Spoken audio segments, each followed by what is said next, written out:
இன்னைக்கு வந்து நான் மசாலா ஓட்ஸ் பண்ண போறேன். அ அதுக்கு வந்து நான் 1 கப் வந்து ஓட்ஸ் எடுத்து வச்சிருக்கேன். Rolled oats. இன்ஸ்டன்ட் ஓட்ஸ் எடுத்தீங்கன்னா, உங்களுக்கு வந்து அது வந்து ஒரு கஞ்சி மாதிரி ஆயிடும். பாரேஜ் மாதிரி ஆயிடும்.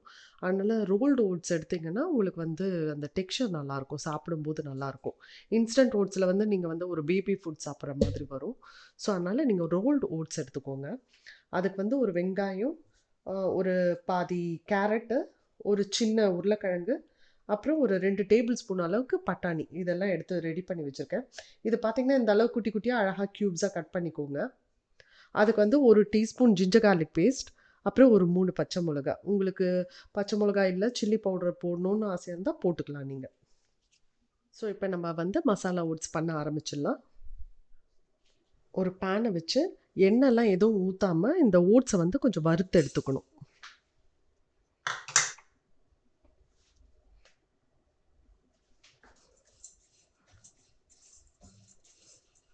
லோ ஃப்ளேமில் வச்சு கொஞ்சம் நல்லா ரோஸ்ட் பண்ணி எடுத்துக்கோங்க. தீய வேண்டாம், ப்ரௌன் எல்லாம் ஆக வேண்டாம், சும்மா கொஞ்சம் லைட்டாக.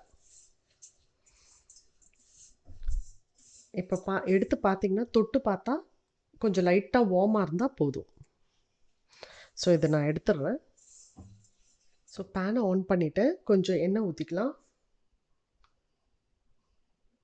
பார்த்தீங்கன்னா ஒரு டேபிள் ஸ்பூன் போடுறேன்.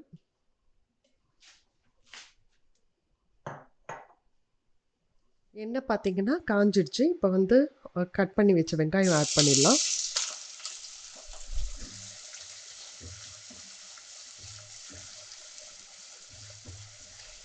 வெங்காயம் வந்து ஓரளவுக்கு வதங்கிடுச்சு. இப்போ வந்து இஞ்சி பூண்டு பேஸ்ட் எடுத்து வச்சோம் பார்த்தீங்களா, ஒரு டீஸ்பூன் அதை ஆட் பண்ணிக்கலாம். அப்புறம் பச்சை மிளகா.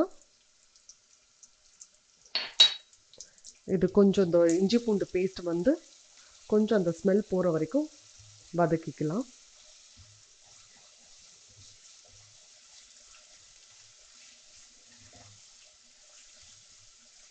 இது வதங்கிடுச்சு. இப்போ நம்ம எடுத்து வச்சிருக்க எல்லா காய்கறியும் போட்டுடலாம். பட்டாணி, கேரட், உருளைக்கிழங்கு. ஸோ இதெல்லாம் வந்து குக் ஆகணும். ஃபஸ்ட்டே தண்ணி ஆட் பண்ணிடாதீங்க. கொஞ்சம் நல்லா வதக்கிட்டு மூடி வச்ச பின்னாடி அந்த மூடி வைக்கும்போது வர தண்ணியே போதும் இதுக்கு. எப்படியும் ஓட்ஸ் வந்து குக் ஆகிறதுக்கு நம்ம தண்ணி ஊற்றுவோம். ஸோ அதனால் இப்போ தண்ணி ஊற்றாதீங்க. சால்ட் மாத்திரம் போட்டுக்கலாம்.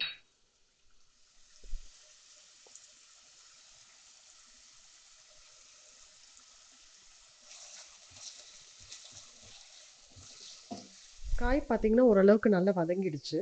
இப்போ வந்து கொஞ்சம் தண்ணி ஊற்றி மூடி வைக்க போகிறேன் இந்த காய் வேக வைக்கிறதுக்காக.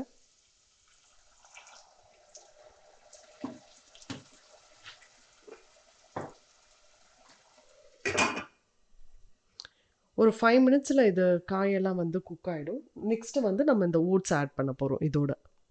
5 மினிட்ஸ் ஆயிடுச்சு. திறந்து பார்க்கலாம் காயெல்லாம் வெந்திருக்கான்னு.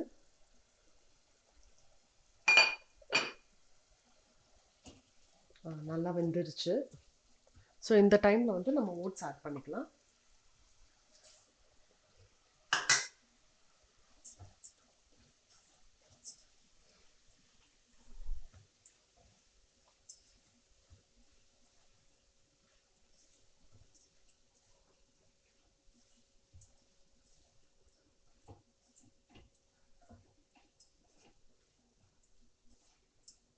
அந்த ரோஸ்ட் பண்ண ஓட்ஸோட ஸ்மெல் வந்து ரொம்ப நல்லாயிருக்கும்.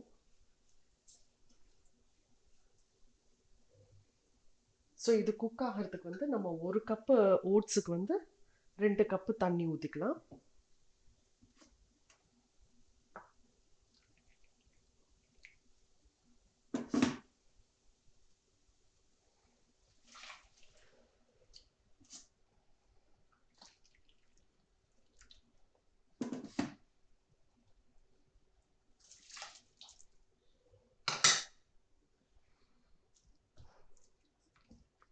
ஸோ இந்த டைமில் வந்து நீங்கள் சால்ட்டு செக் பண்ணிக்கலாம்.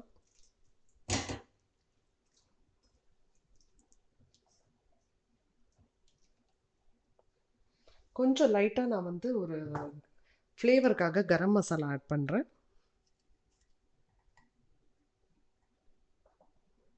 கொஞ்சமாக தான்.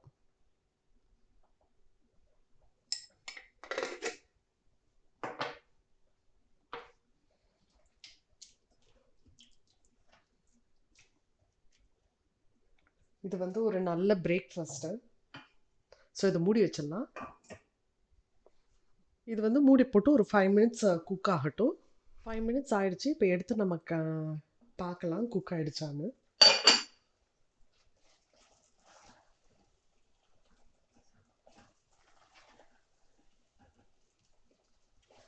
இன்னும் கொஞ்சம் தண்ணி இருக்குது, மூடி வைக்கலாம்.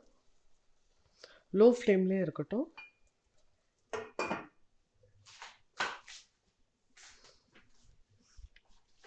நம்ம திறந்து பார்க்கலாம். ஸோ தண்ணி எல்லாம் நல்லா ஓட்ஸ் வந்து நல்லா இழுத்துடுச்சு. ஸோ அவ்வளோதான், நம்மளோட மசாலா ஓட்ஸ் வந்து ரெடி ஆயிடுச்சு. இது வந்து காலையில் பிரேக்ஃபாஸ்ட்டுன்னு இல்லாமல் ஈவினிங் டின்னர் கூட சாப்பிட்லாம் நீங்கள்.